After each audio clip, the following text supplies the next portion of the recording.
혹시 오래된 절이나 궁궐에 갔을 때 저 지붕 밑에 복잡하게 얽힌 나무 장식들 대체 뭘까 궁금했던 적 없으세요? 사실 거기에는요, 우리 건축의 시대를 꿰뚫는 일종의 비밀 코드가 숨어 있습니다.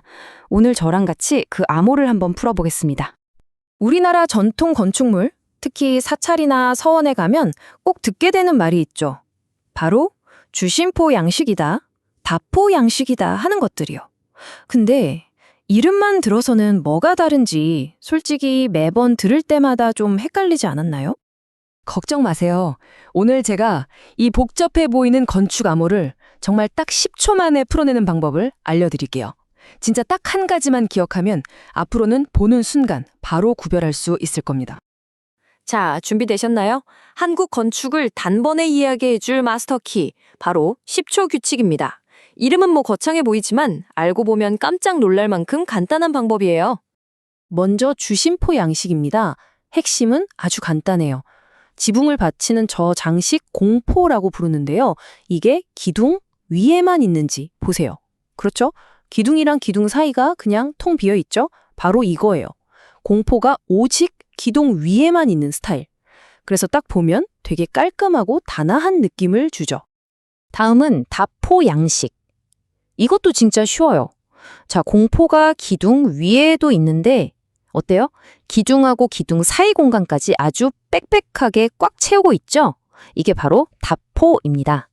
주심포와의 결정적인 차이 아시겠죠? 바로 기둥 사이를 채웠냐 비웠냐 이 차이인 거예요. 그러니까 당연히 훨씬 화려하고 웅장해 보일 수밖에 없고요. 자, 이렇게 나란히 놓고 보니까 차이가 확 들어오죠? 왼쪽 주심포는 기둥 사이가 시원하게 비어 있어서 깔끔하고 오른쪽 다포는 기둥 사이까지 꽉 차서 화려하고요. 이제부터 여러분은 딱 한 군데, 바로 기둥과 기둥 사이만 보세요. 비어 있다? 그럼 주심포. 꽉 차 있다? 그럼 다포. 어때요? 정말 10초도 안 걸리겠죠? 그럼 이 간단한 규칙이 실제 역사 속에서는 어떻게 나타나는지 한번 볼까요? 먼저 그 단아한 곡선의 아름다움이 빛났던 고려시대로 시간여행을 떠나보겠습니다.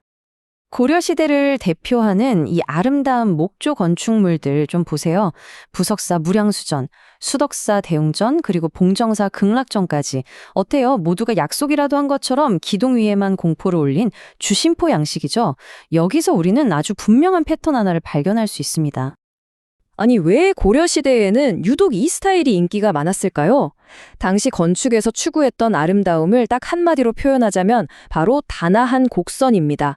일부러 꾸민 화려함보다는 자연스럽고 부드러운 멋을 훨씬 더 가치 있게 생각했던 거죠. 바로 이 지점에서 건축과 시대 정신이 딱 만나는 거예요. 불필요한 장식은 덜어내고 건물의 구조 자체를 드러내는 이 깔끔한 주심포 양식. 이게 바로 소박함과 자비를 가장 큰 가치로 여겼던 당시 불교의 정신을 가장 잘 보여주는 방법이 아니었을까요?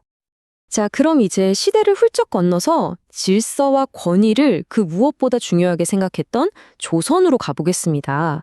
당연히 건축 스타일에도 아주 뚜렷한 변화가 나타나기 시작해요. 조선시대 학문의 심장이었던 서원들을 한번 볼까요? 도산서원, 옥산서원, 그리고 성균관 명륜당까지. 어떤가요? 고려시대와는 완전히 다른 패턴이 보이죠. 기둥 사이사이를 공포로 화려하게 꽉 채운 다포 양식이 압도적으로 많아집니다.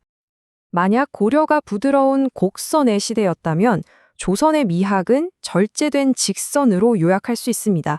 모든 게 원칙과 규율에 따라서 반듯하게 정돈된 그런 느낌을 주는 거죠.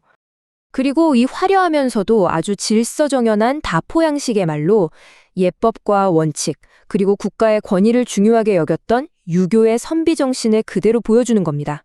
건물의 빽빽하고 꽉 찬 구조가 곧 흔들림 없는 사회의 질서를 상징했던 거죠. 결국 모든 게 이렇게 연결되는 겁니다. 기둥 사이의 그 작은 공간이라는 디테일이 어떻게 그 시대의 거대한 철학, 그 시대의 정신으로 이어지는지 마지막으로 한번 정리해 볼게요. 정리하자면 이렇습니다. 고려는 주심포라는 간결한 스타일을 통해서 단아한 곡선의 미학과 불교적인 자비를 표현했어요. 반면에 조선은 다포라는 화려한 스타일로 절제된 직선의 미학과 유교적인 질서를 드러냈죠.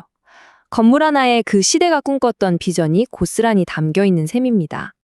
이제 여러분은 우리 건축물을 해석하는 아주 강력한 도구를 갖게 되신 겁니다. 바로 10초 규칙이죠. 기둥 사이 공간만 딱 봐도 두 양식을 구분할 수 있고 여기서 한 걸음 더 나아가서 그 건물이 품고 있는 시대의 가치까지 읽어낼 수 있게 된 거예요. 이제 여러분 주변에 있는 건물들을 한번 새로운 눈으로 바라보세요. 과연 그 건물들에는 어떤 이야기, 어떤 시대 정신이 숨어 있을까요?